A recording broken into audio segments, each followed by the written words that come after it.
Everything that's been happening the last year and a half, including unbelievably October 7th, we were saved from a double October 7th with Hezbollah attacking from the north. The fact we were able to debilitate all the ring of fire and all the tentacles, it wasn't a strategy. Nobody planned this. We were thrown into this by divine providence. And everything that's been happening has enabled what's going on now.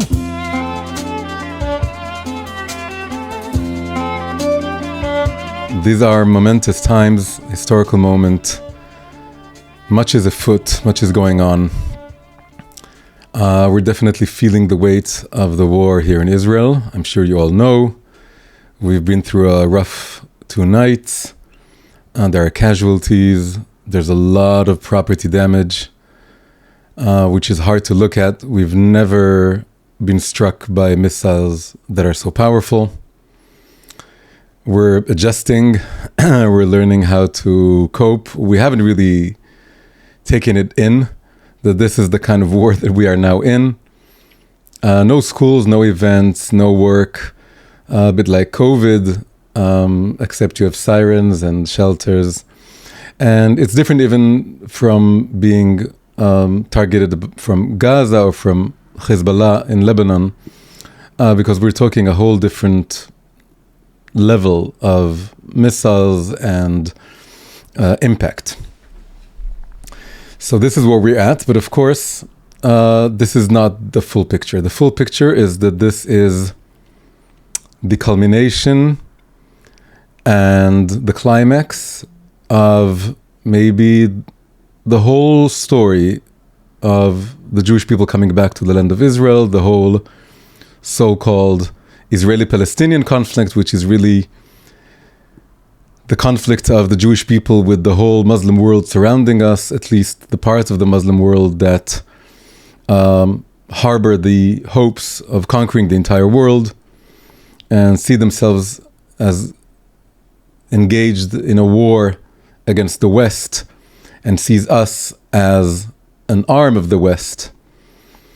And this is much bigger than what has been called the Israeli-Palestinian conflict, and it's been going on for 100 years, and more particularly for almost 50 years, ever since the Iranian Revolution, in which this massive force started becoming a regional superpower and sending its tentacles throughout the Middle East. And now we are seeing, in many ways, the I don't know if the final, but something very close to the final showdown that has been brewing and growing and has been repressed or run away from or played down in many, many different ways. But the whole thing has become more and more exposed and more clear. And now it's happening. It's really happening. It's the clash of the titans. And it's something that has been long overdue, but in a very providential way has waited for this moment. And we're going to look at that a little bit tonight or today to see the providence of it. That's what we want to see. There has been unbelievable providence leading up to this. And we want to do a few things. We want to appreciate this, see this, acknowledge this, be grateful for it. And we want to see where it will still lead. And we want to look at all this through a deeper lens, deeper than the lens that's been discussed on the media and on the news and by most, pundits, because they don't bring in the Torah lens, the Torah perspective. And we have to go there because the deeper strata of the entire conflict, the entire story, is a religious strata. This is not just Israel versus Iran or Israel versus the Palestinians. It's not the Israeli-Arab conflict. As we've discussed, some of you have been in the previous sessions that I did a year and a half ago. We called it the Eye of the Storm. Just after October 7th, we discussed the fact that the perpetrators of October 7th were shouting Allahu Akbar. It was something very profoundly religious for them. And they're acknowledging it more than most Israelis tend to acknowledge this.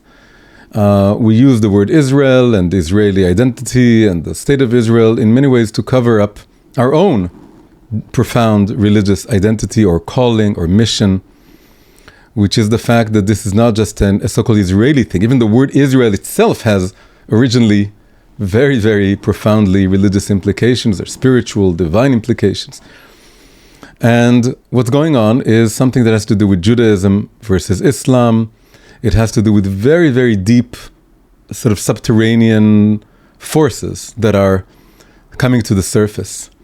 And the language and the symbolism used by Israel, by the state, isn't fully exposing this. It is a little bit, more and more in a way. The fact that the operation is called Am Kalavi, which the original is Am Kalavi Yakum, a nation shall rise like a lion, and in English it's been called Rising Lion, is in itself a testimony to the fact that the biblical magnitude of it and the biblical resonance of it is coming to the foreground. But we want to do this more. We want to really look at this from a perspective of what is the calling and the mission and the destiny of the Jewish people vis-a-vis the entire world, vis-a-vis this area. So all this is in order. We don't. I think no one here in this forum, and maybe probably this will go on YouTube. The viewers on YouTube, very few of us have an actual direct impact on what's going on. We're not politicians. We're not fighters. We're not pilots. We're not Mossad agents. Maybe some are. I don't know. What we can do is we can try and, well, we can pray, but even if we pray, we have to know what it is we're praying for exactly. Of course, we want to pray for the safety of all the citizens, and I would say even the safety of the citizens in Iran, which we're doing everything in our power not to hurt. And today, Netanyahu addressed the Iranian nation, not for the first time, and this is something very important. Part of this is liberating the Iranian people. But it's not just praying, we have to get a good idea of what's really going on here. So again, one part of it is appreciating what has been happening over the past year and a half, over the past decades. And also getting a deeper understanding of where this is going, what this means, using the symbolism, the language, the concepts of the Torah, of the Bible, and of the whole more religious Jewish perspective. So, and we're going to split it up into two parts, basically. The first part will sum up what has been going on, and the second part will surmise or lay out or, suggest where this could be heading, where it should be heading. And the first part, I'm calling this from national shelter to regional superpower. I'm talking about ourselves, about the state of Israel. And the second part will be from regional superpower to global lighthouse. The first part is happening, and the second part could, should, maybe would happen. It's up to us. So we're starting with the first part. So, as I said before, it's not just Israel and Palestine. There has been, for almost 50 years, 47 years, 46 years, a very, very big, major player, which has been Iran. Iran, from the very beginning, vowed and in many ways made it its motto to fight America and Israel. They call America the great Satan, they call Israel the small Satan. And they wanted, just like all major Islamist or radical Muslim or political Islam, you can call it in whatever ways, the various movements in Islam that want to restore the glory of Islam. The restore the glory of Islam is back to its roots from the very, very beginning, from the days of Muhammad. The final days of Muhammad, his sort of last will and testament was that Islam needs to rule the entire world. And it's okay, absolutely okay and justified to do so by force. Just like he has been doing the last 10 years of his life, conquering the Arabian Peninsula. And it's been the fastest growing empire in history, and it reached in the Middle Ages the peak of its expansion, but then it started dwindling and becoming smaller and smaller, with the West overcoming it, and the Western empire is becoming bigger. And then there are all these powers in Islam that want to go back to those times, and one of those powers is Iran. And so it marked America, and is America because that's the greatest the greatest Western superpower, which it sees as this opposing colonial entity that's grounded in Christianity. And Israel is because it's the closest representative of the West from their perspective in the Middle East. Of course, again, in the background we have Islam versus Christianity and Judaism. For many people in the West, they sometimes see Judaism as something Semitic, something closer to Islam, something Oriental, because we're really in the middle. We're the origin of Islam and Christianity, and each side can view us, if they want, as part of the other side. And this is what's happening with Iran, seeing Israel as just like an arm, an extended arm of America, of the West, sort of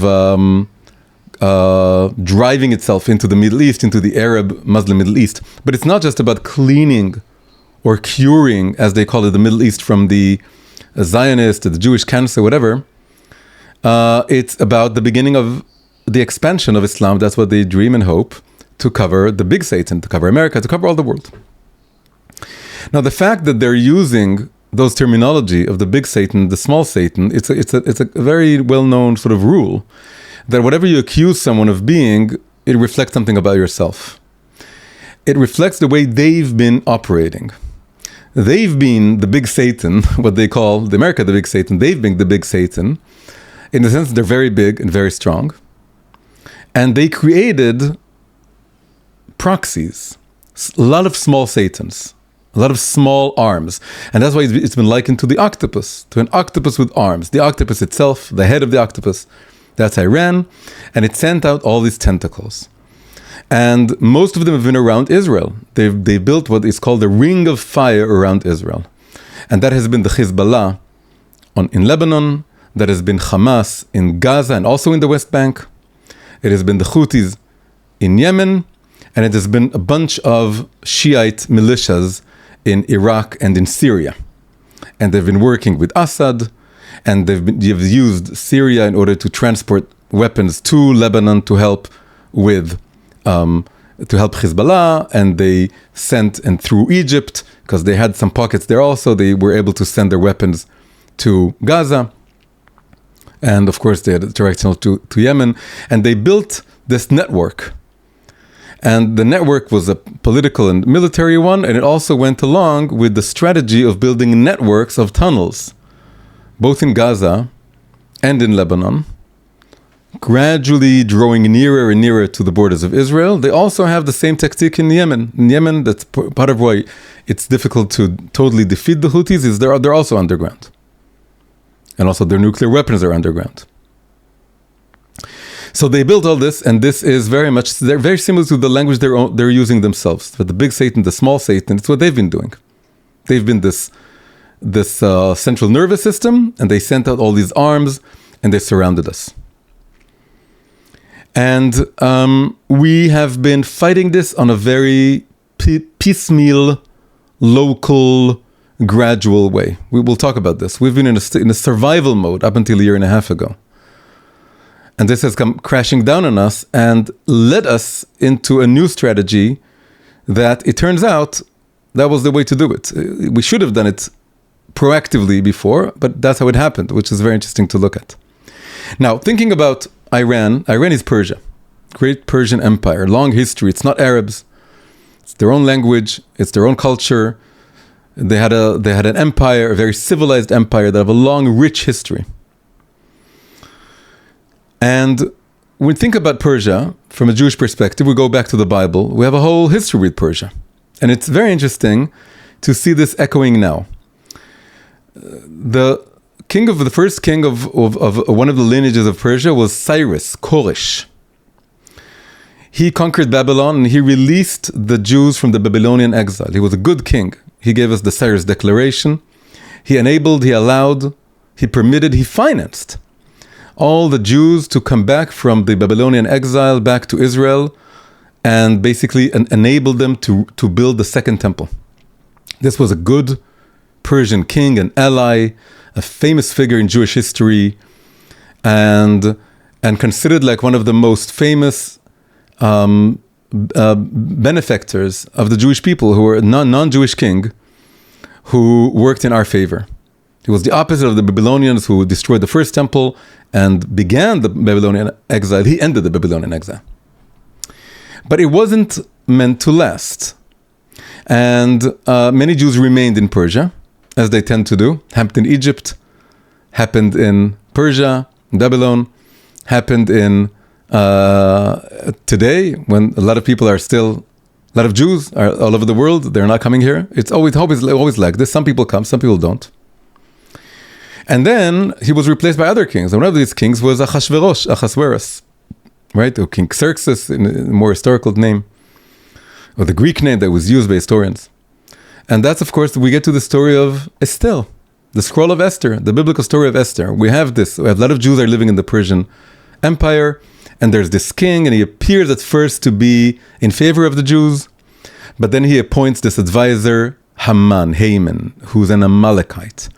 And Haman is sworn to destroy the Jews. This is all taking place in Persia.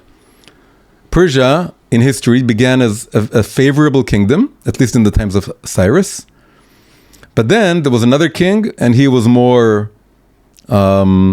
malleable, more affectable, and he was influenced by Haman to basically allow him to make this decree to completely annihilate the Jews. Very similar to our time. Because prior to 1709, Iran, Persia, was a modern Western country. It was allied with Israel. We were good friends. There were politicians who were meeting. It was a good relationship. But then it changed.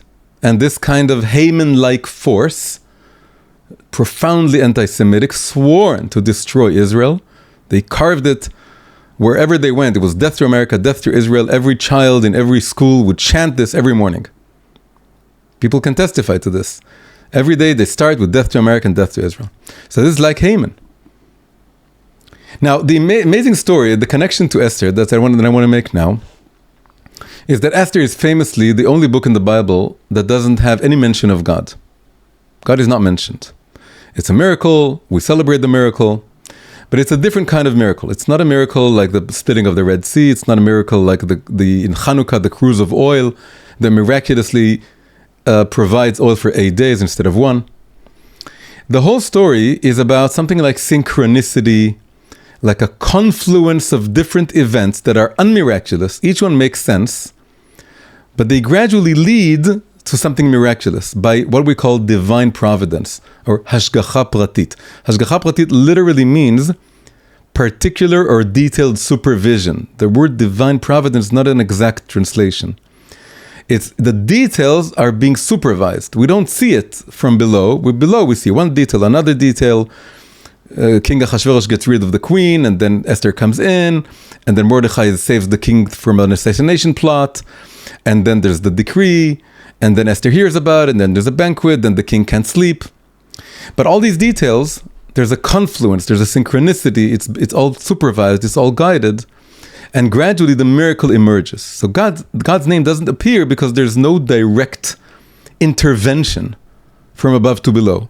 We see a lot of things going on simultaneously. We're not sure where it's going. It depends on us, depends on Esther speaking up. It depends on flukes like the king not falling asleep. But somehow it all leads to this happy ending. Well, the happy ending is that the decree is not overturned, because you can't overturn the decree. Meaning, the Persians are weaponized and ready to attack us, but we are able to fight back. That's what the story of Esther.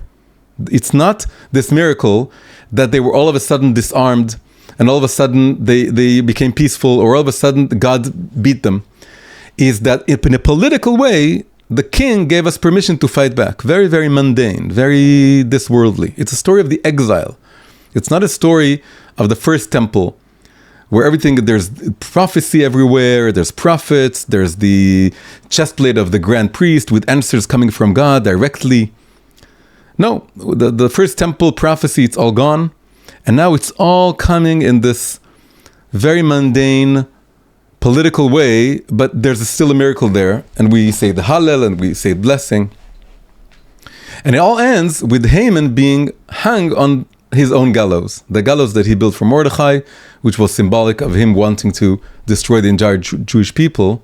It was all reversed and he was hanged on his own gallows. Now, if you look at what happened in the past year and a half, there's something so similar and so close that it's just incredible to acknowledge, and we can't ignore it. We just have to look at it in the face and see what happened.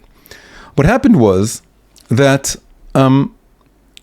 Israel's policy, basically ever since it was founded, it was about being a national shelter. National shelter means it was all about surviving. We had pogroms in Europe and in all over the world, and we had then the Holocaust in Europe. And then the conclusion was that we need to have our own little shelter where no one can harm us. And we'll be able to fight back if necessary, but we're not going to change the world. We're not going to go back to who we are, what we are. No. But we're forced into building this shelter. Now, when you build a shelter, so it's like a villa in the jungle, it's been called. And then it's all about building defenses. The IDF is the Israel Defense Forces. And we built amazing defense system, the Iron Dome, the David's sling, whatever, all these. And then we had all these victories, but we didn't really initiate any of the wars. Maybe a little bit, the 6 days was proactive because they were about to attack. And in most other cases, we waited for them to attack. Or we were attacked and then because the whole vision, the whole idea was that we're not here to expand in any way, because we're not colonialists, as much as we're blamed of being colonialists, but we're not. There was no aim to expand. There was just aim to build a state big enough in order to contain us, and then we can survive in this shelter. Now the thing is that when your calling is not to build a shelter, that's not the Jewish story, it's not the Jewish narrative, it's not the Jewish identity. The Jewish calling is to be an international lighthouse, a light unto the nations. There's Torah to share, there's wisdom to share, there's responsibility to be taken, regional, global responsibility. It's not that everything is up to us, but we have a role to play, a major role to play, according to our story, the biblical story, the Talmudic story. But we've put this away, we've stashed this away, and then we go into this shelter. Now what happens is we go into a shelter, and the world doesn't want you to remain in this way, God doesn't want you to remain in this way, then the shelter will come caving in on you. And that's what's been happening. And what happened on October 7th is that we built this shelter and we decided it's good enough. We've created good borders, we have good intelligence, we have a small intelligent army, that's how they call the IDF, became very small because we were very sure we're not going to need it anymore. And we let the ring of fire built by Iran to grow and grow and grow. We were complacent. And then October 7th happened. October 7th was the shattering of the national shelter concept. We talked about the conception that was collapsing. Really the conception that was collapsing, it's not just that Hamas was contained or that Hezbollah, I don't know, they're not strong enough. The deeper conception was that it's all about the shelter and the shelter is safe and that's what we're meant to be. And Bibi's, Netanyahu's phrase was, we want to manage the conflict. You don't resolve the conflict. And definitely, he had this dream of one day, beating Iran and stopping them from building the bomb. But he never felt, and maybe rightly so, that it was possible to act on this. That's really what collapsed. And then the Hamas grew, the Hezbollah grew, the Houthis, who most Israelis had no idea, most Jews had no idea existed prior to October 7th. They were all festering and growing. Hamas was growing in the West Bank, also in Jenin and other places, pockets, because the Palestinian Authority is not strong enough to stop them. Now what happened was that we were thrust into this war And gradually we were forced to grow from thinking about ourselves as the nation who came here to build a national shelter to the nation who has this undesired or it's like this unintentional calling. It's our deepest intention because that's our true calling. But from the Israeli secular modern Zionist perspective, it was something like the accidental tourist. It was like we became the accidental regional superpower. That's what happened over the last year and a half. We became a regional superpower, which is a stage in a way to becoming a global lighthouse. Because at least, although it's still all military, it's still all about power, it's still all about control, it's still all a lot of show of force, but at least it's not something contracted, survivalist. At least it breaks outward. And it goes and it starts thinking in bigger terms, on a bigger scale, and thinking proactively and thinking in a way that initiates processes and large scale changes, and also in a way that can positively affect other nations, because it's not just our own national shelter. Where all this is going, hopefully, is that this will lead to the liberation of the Iranian people. It's not the first and main thing the State of Israel has in mind, but it's one of the things it has in mind. And this is a new thing, that it's not just thinking about ourselves. We never thought about liberating Gaza from Hamas, right? They used to say free Gaza from Hamas. But that was or free Palestine from Hamas, because the world was shouting free Gaza, free Palestine. So we started saying, well, we should be from Hamas. But we didn't think about this. We let Hamas grow. We let the Iranians grow. Now it's changing that we're breaking outwardly. Now just look at how all this was very similar to what happened in the scroll of Esther, which is this divine providence of one thing leading to the other. We were attacked, horrible day, October 7th. And we fell down, we got up, we started fighting back. We started breaking down, debilitating, and disintegrating Hamas until now it's virtually powerless. Not yet completely destroyed, but very close. Hezbollah is all but destroyed with the great Beeper operation, and then with the operation to assassinate Nasrallah and the whole top, and basically it collapsed. That led to another totally accidental, unexpected, unforeseen event, which is the collapse of Assad's Syria, which was, it became apparent, was based on Hezbollah supporting him. Once Hezbollah was gone, he didn't have that support. His rebels could overthrow him. Now there was no channel to strengthen. Now two things happened. Hezbollah couldn't get weapons from Iran, so they became further weakened, and it helped their collapse, because they couldn't get their weapons from Iran. That was the only route. And we can now fly over Syria to Iran, which we couldn't do before. The first operation in Iran was more complicated, because we had to fly over Jordan and Iraq. But now we could fly, we didn't have to fuel in the air, only on the way back. And we could do it over Syria, because Syria, we also, once Assad fell down, we made sure that all his weapons were destroyed. This was not planned. This was like the scroll of Esther. This was like a confluence of a lot of different events. So the weakening, the Houthis and the Hezbollah and Hamas, and then Assad falling down, and then all of a sudden the tentacles are all cut off, and Iran is exposed.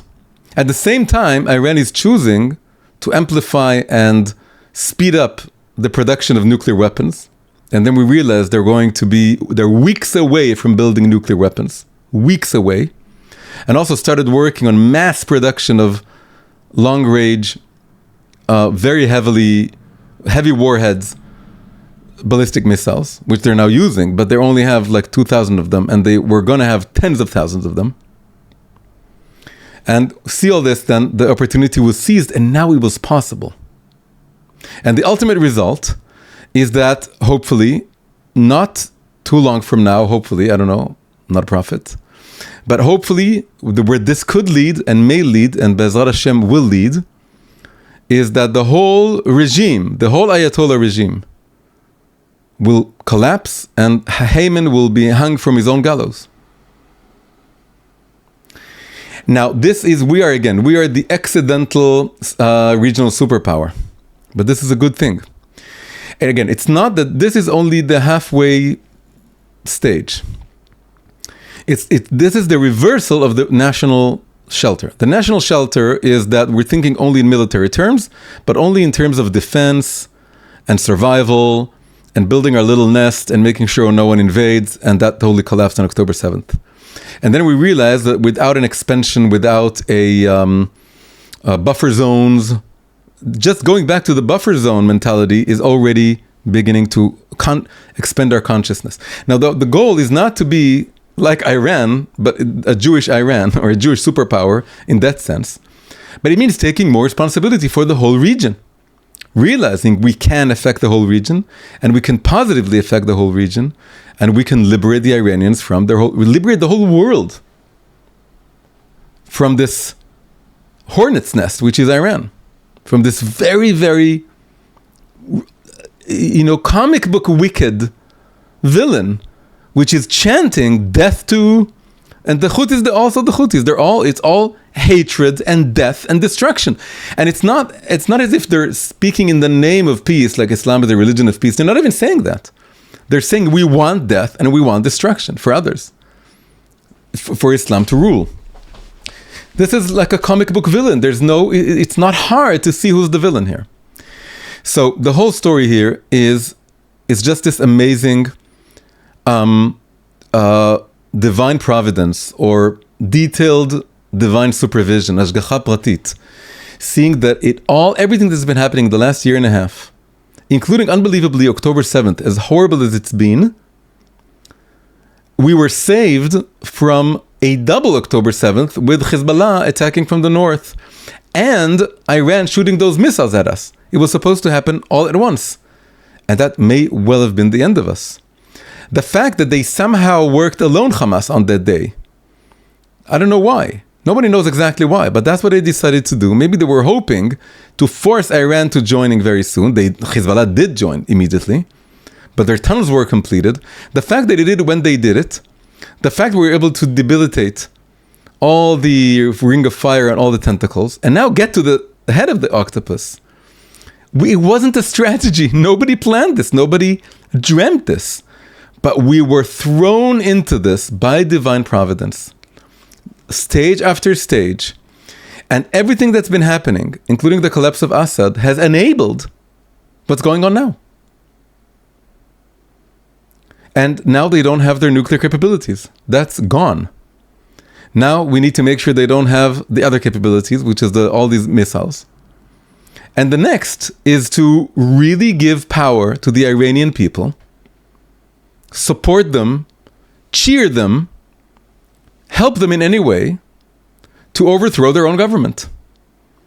All the Iranians who fled, which is like a 10% of the Iranian people are living outside of Iran because they ran. They said, I ran. They ran away from Iran. None of them are protesting what's happening now. How come we don't have Iranians all over the world protesting what Israel is doing? Only American and European liberals are doing so because they're totally clueless. They have no idea what's going on. And they've been raised on these Hollywood cliches of peace and love and being anti-white, anti-Western, and they're just totally confused. But the Iranians themselves are not protesting anything. Why? Because they're rooting for us. It's very obvious that they're rooting for us. And some governments are protesting and they're condemning, but they all know we're doing the world an amazing favor. So, all this in a way is part one. we can say that in the role of Esther, in this new version of the Esther scroll, the Esther was like a spy, was like an undercover spy, working in the palace. That's the whole story. She was like a Trojan horse. The king chose her because she was docile and unthreatening, and she ended up being what toppled Haman. Haman, according to the tradition, was instrumental to choosing her. But he was totally mistaken. She was the undercover agent, and the Mossad operatives in Iran, that's like the modern day Esther. They've been there for years. We know now, Ahmadinejad spoke in an interview a few months ago. He said that they built a whole unit inside Iran to discover all the Mossad agents and kill them and discover who they are. And it was a whole group, 20 people. And only then they discovered that all those people were also Mossad agents, which is amazing. So that's like Esther operating.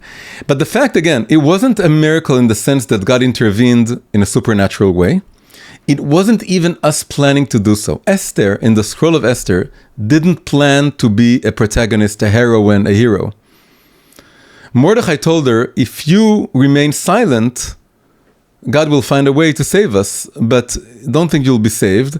And then she sort of introspects and fasts and realizes she's called upon to be something she didn't think she was meant to be. And that's what happened with the state of Israel. Esther was surviving in the palace.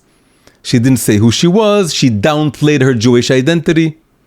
This is like the Israeli state, downplaying the Jewishness of it, saying, no, we're the Israeli nation, we're a modern nation, we're a nation like all other nations.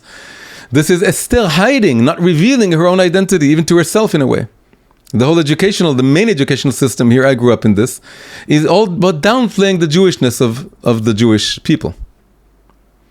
It's just, we're just a nation, and we have this story, and God is not in the picture. And this is like Esther not telling, not revealing, until she realizes that she has to come forth and come out and start initiating and playing the palace, playing the region. And then it ends with her creating a decree that changes the entire empire. It enables all the Jews all over the empire to fight back, and then and then there's an actual war at the end of the scroll of Esther. And the Jews win, and there's the happy ending. And Haman, which is very close to Hamas, Hamas, he falls down, and this is the Amalekite enemy, of course, right? So he's the sworn enemy of us, and it all changed. But it all starts with being pushed into this by seemingly external events. Very similar story. So the first thing we have to do is sort of pause and look back at the past year and a half with all the tragedies, with all the horrors, with all the fears, with all the victims, with all the fallen people on October 7th, with all the fallen soldiers, and realize that as painfully and as bloody as this has been, it has been leading in a truly miraculous way, but again, an Esther kind of miracle, into what's going on right now. Because if all this wouldn't have happened, if Assad wouldn't have fallen, if we hadn't been able to do what we did with the Hezbollah, if we hadn't been able to do what we did with everyone else, the road wouldn't have been cleared. And also, but you can even add to this, the fact that Iran decided to speed up the production. It could have been that everything else would have happened, but we wouldn't have dared to attack them hadn't they started sprinting towards the bomb. Which is just like Haman being zealous to kill Mordechai. He can't contain it anymore. He can't stand it anymore. He can't wait anymore. And he builds the gallows. And he comes to Achashverosh to say, let's do it. And then it all goes sideways. And Achashverosh tells him, now you have to celebrate Mordechai. You have to parade him. And it all comes toppling down on him. So we have to just appreciate this. That God's hand has been playing in such an unbelievable way throughout this year and a half. And as our heart is crying over everyone who died and is dying and has died the past 2 days even, we have to, at the same time, the same heart can be both weeping on one side and joyous on the other side.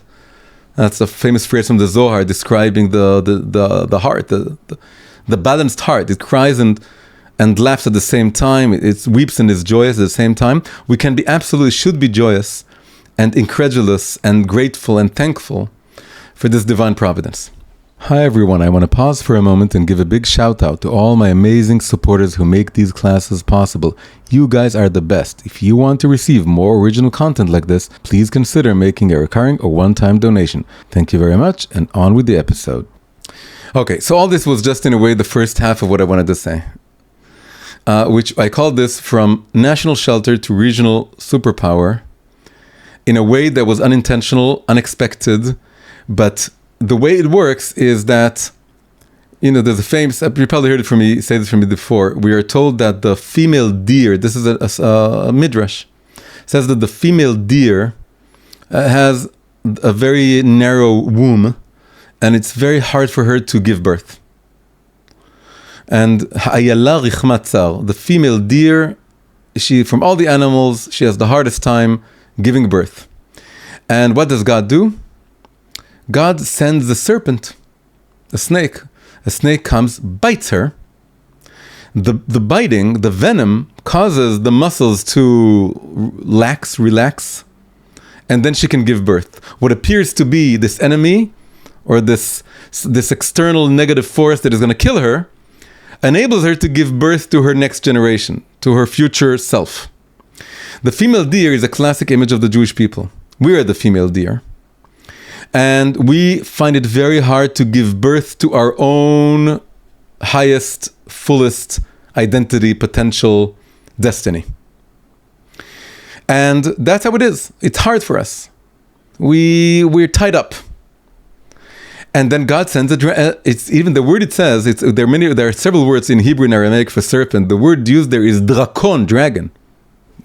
It's a rarer word. It's a fiercer word. It's not just a serpent. It's like a dragon.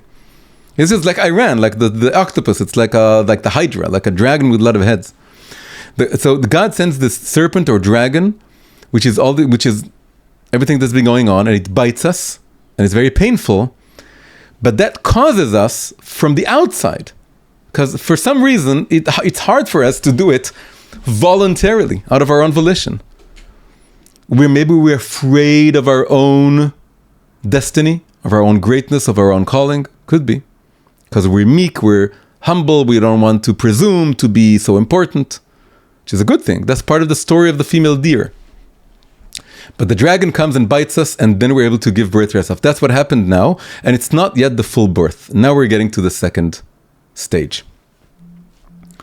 So the second stage is from regional superpower to global lighthouse. Why? Because we don't want to be a superpower. We're forced to be a superpower. It's a first stage when you take responsibility. When we come out of the villa to the jungle, we're not just about surviving in the villa. We want to civilize the jungle. We want to make the jungle a civilized place, a healthy place, a place of freedom, a place of faith, a place of deep learning. It starts by being a regional superpower. It starts by exerting power, coming out of the villa, using force to get rid of all the predatory animals that are roaming the jungle. That's how it starts. That's what we're doing now. But after we do this, we need to remember that our greatest calling, and hopefully we wouldn't need another dragon for this, another external enemy to bite us and remind us of this, because we will be on a roll, hopefully, is to be a lighthouse. A lighthouse is what the whole vision of the Holy Temple, the Beit HaMikdash, the whole image of this idea, of this vision, which is at the center of the Torah, at the center of the Bible, at the center of the Jewish prayers for the longing, wishing, praying for a third temple, is to be a lighthouse that would spread light. Torah will come forth from Zion and spread to the whole world, and we're going to share wisdom with the world. wisdom and light and inspiration. That's really what we are. It's really what we want to be. If necessary, we're going to be the best soldiers, the best Mossad agents, the best fighters, the best air pilots. But this is just clearing the jungle. It's not the main goal. It's the midway point.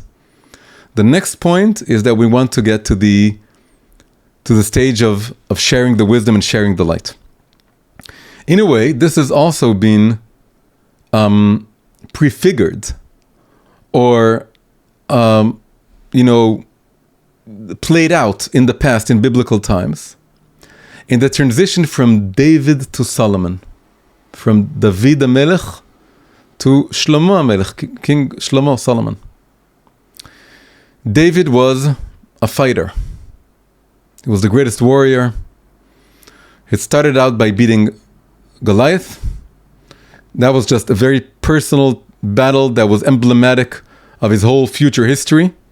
It was just David alone in front of this giant, and he beat him, and that was just the opening shot of his career, which ended up building, unifying the kingdom, all the tribes, what King Saul, Shaul HaMelech, began, and he fulfilled this, and he was able to also bring in all the loyalists of the previous king, of King Saul, King Shaul, and he ended up building a strong regional superpower in a way, because it was a kingdom, his own kingdom, but it affected the entire area because he was able to beat all these enemies, and he merited the respect of all the region.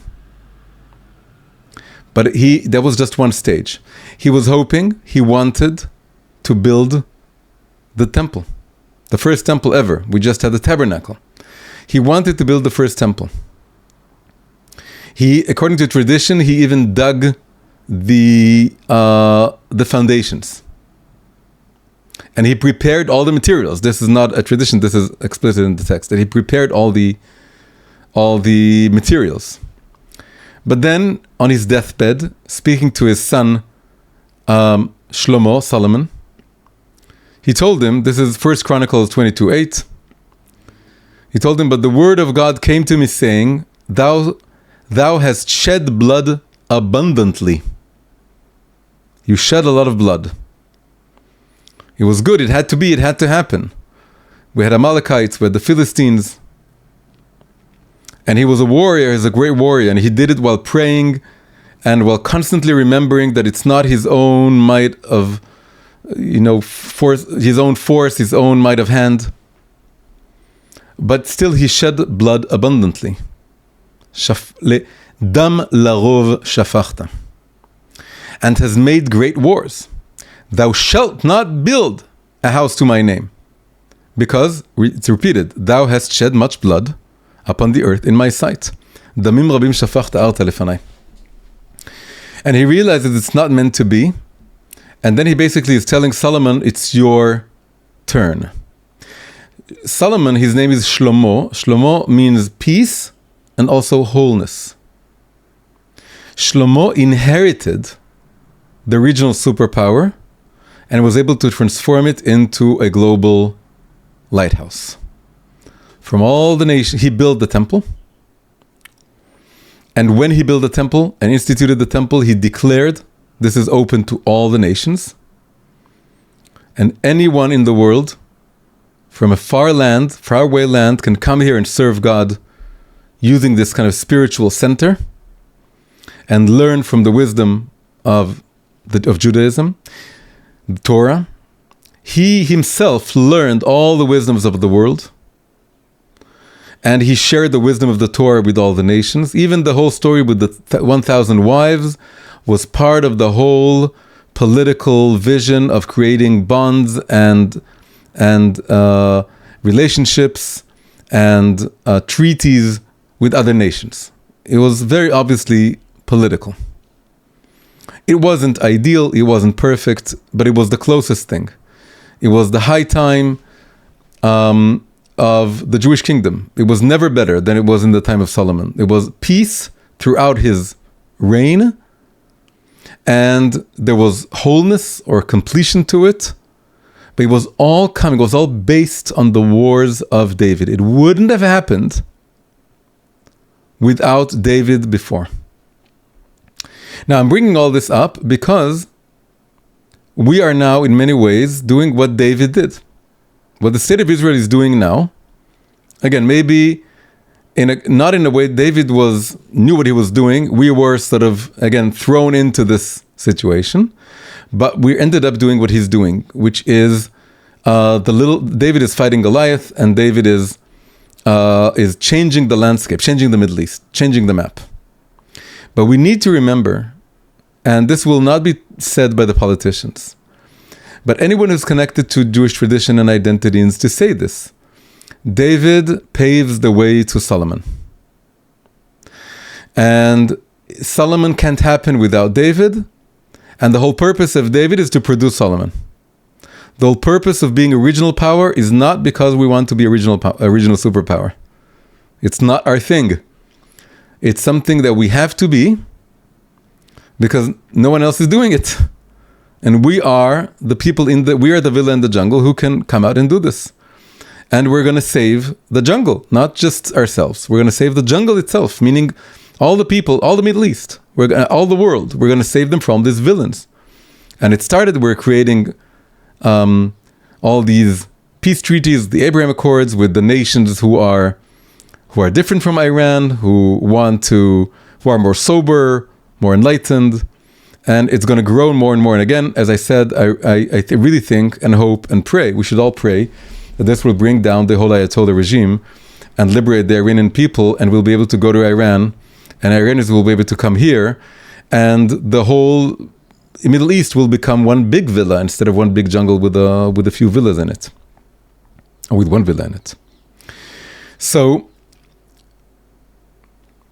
but the thing is this. So the thing is that there are stages. We all know, everyone knows and loves to quote Isaiah 2:4, which is, they shall beat their swords into plowshares and their spears into pruning hooks. Nation shall not lift up sword against nation, neither shall they learn war anymore. This is like the future age of Solomon, an age of shalom, right? Shlomo, an age of peace that we want to take part in building in the world. But there is a much lesser known verse in Joel, another prophet. Joel 4:10 is the exact opposite. He says, as a command, an imperative, beat your plowshares into swords. The opposite. Beat your plowshares into swords. You may want to live in peace, but it's not the time. And your pruning hooks into spears. Let the weak say, I am strong. He's saying, Isaiah is talking about the future, what will happen in the future. Yoel is speaking to his generation in the second person as an imperative. He's saying now is the opposite time. This is a time for war. After that, it will be a time for peace. And it'll be a time for peace only if we accept that now is a time for war. These are the stages we have to go through. We have to go through David in order to get to Solomon. We have to beat our plowshares into swords before we can beat them back into plowshares. This is a time for war and a time for peace. So the whole idea is, the concept behind this is the very famous concept from the Baal Shem Tov that talks about 3 stages for everything to happen. Submission, separation, sweetening. Submission is when we realize this is not about us. We have a destiny, we have a calling. This is the land of God. This is the mission of God. This is God's world. We are His messengers. And we need a leader that's connected to this. In the tradition, this has to do with having a king or having a leader, but a leader that is himself submitting to something above him. So we're not there yet, but I think Netanyahu is gradually becoming a little bit more that, in the sense that he's mentioning God more. He's mentioning this calling of the Jewish nation and using those verses. Something is changing a little bit, but he's not King David. But that's the image here is that basically it has to do with unifying. We all have to, having a king is like being unified and all of us submitting together to God. And the second stage is going with the wars. This is David, not just the king, but David the warrior. This is the separation stage. Separation is always the hardest stage because we don't want to go to war, we don't like fighting, but we realize we have to go through this intermediate stage. This is like being the regional superpower. And then it leads to the third stage, which is building the temple. What I just said, having a king and fighting the wars and building a temple, these are the 3 commandments that the Jewish people got when they first entered the land of Israel. This is in the Talmud, that in this order. First you need a king, then you need to defeat your enemies, and then you can build a temple. And this is all about submission, having a king unifying, being one nation under God, with the king representing God. Then fighting all the wars. And then the temple is the lighthouse. So we have to go through the stage of David. It's always tempting to rush from stage 1 to stage 3, but it's impossible. We are now in stage 2, but we need to bear in mind that all this is going to lead to stage 3, which is the Solomon stage, the peace stage, the temple stage, being truly connected to our calling and our purpose and our mission, which is not war for the sake of war, but war for the sake of peace, war for the sake of cleansing the world from those villains, and then creating a world in which it would be possible for us to share our wisdom with all of the nations, and to learn from their wisdoms, just like King Solomon did, and to integrate all the wisdoms. The final thing I have to say is the following. David was told, because you shed much blood, you cannot build the temple. The temple is all about peace and not war. It's an either or mentality. That's how it was. It goes along with the idea that when they built the first temple and the second temple, it was forbidden to use iron, because iron is associated with war, with swords and war. How do we call the first operation? Fighting Gaza after October 7th, iron swords. In the first and second temple, you can't use iron, because iron has to do with wars and bloodshedding, and it goes along with the idea that David was told, you shed blood, you cannot build a temple. Only your son Solomon, who was never in a war in his life, will build the temple. So we would think our generation is like the David generation. We are fighting the wars, iron swords. We cannot be the Solomon generation. But we are told that that's how it was back then, because the whole notion of temple, holiness, kedusha, the whole idea of building this holy place, it was an either-or mentality. You have to go away from the war, away from the violence, away from being powerful. There was something monastic about it. There was something that was retiring from the world. You retire from the world into the temple. That's why it was someone who never shed blood who could build the temple Solomon. But when Maimonides describes Mashiach ben David, the Messiah, the descendant of David, he says that this one figure will fight the wars and build the temple. We don't have to wait for another generation. The future temple is not an either-or temple like the previous two. It's a both this and that temple. We have holiness that doesn't contradict fighting the wars of the world. We can be fighters and bringers of peace. And we can be people who go out in the war with the iron sword and then plow the sword beat the sword into a plowshare. We can be the generation holding the iron sword and then beating that sword into a plowshare and building the temple. For David, he was told, you can't be both the fighter and the builder of the temple.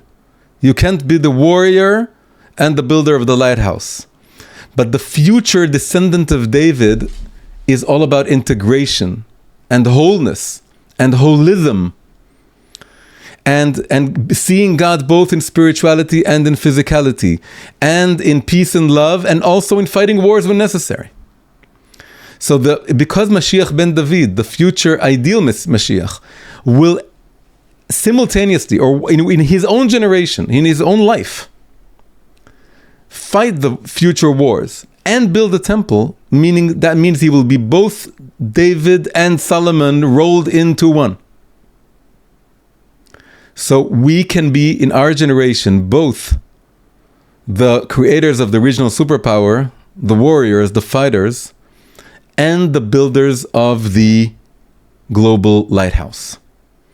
And the message to the world will be being holy, being wise, being spiritual, having all this wisdom.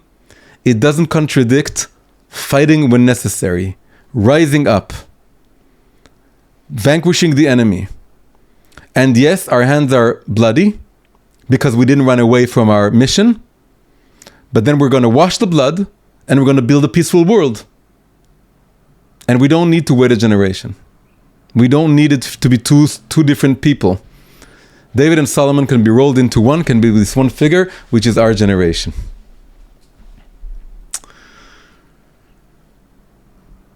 So, this was my little attempt to make sense of what's going on and to give us all a new perspective, a new look, using our treasure trove of wisdom and of inspiration, of history and the lessons of history and the concepts, the deep concepts of Judaism, and understanding what's going on now, what has been happening with this amazing divine providence, and where it will be leading, and what is our role in this, because we have to rewrite and expand the Zionist narrative. The Zionist narrative is too narrow. It started out as a national shelter. Now it's reluctantly, that's the word I was looking for before, reluctantly becoming a regional superpower. And the next stage, which is really up to us because it's nowhere in the narrative, in the Zionist narrative, is that we need to voluntarily, proactively, consciously become the global lighthouse we were always meant to be. Hi everyone, if you enjoyed this episode, please press like, subscribe to the channel, and leave a comment. If you want more English language videos from me, please consider becoming a supporter via Patreon. You can find the link in the description below. Thank you very much, and see you in the next episode.